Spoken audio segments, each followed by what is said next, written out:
How to change chat color on Snapchat. Let's get started with the video.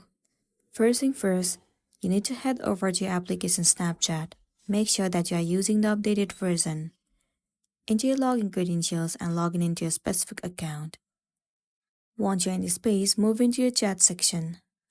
Once you're here, head over to the inbox of the person that you want to change the chat color. Now click on their profile.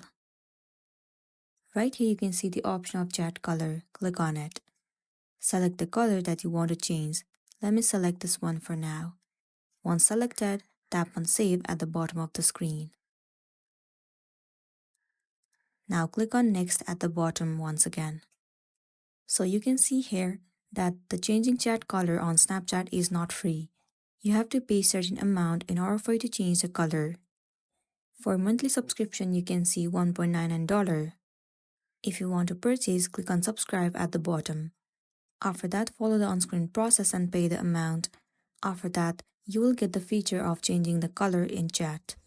So that's the end of the video. If this video helped you, give it a like and check out our next tutorial. Thank you.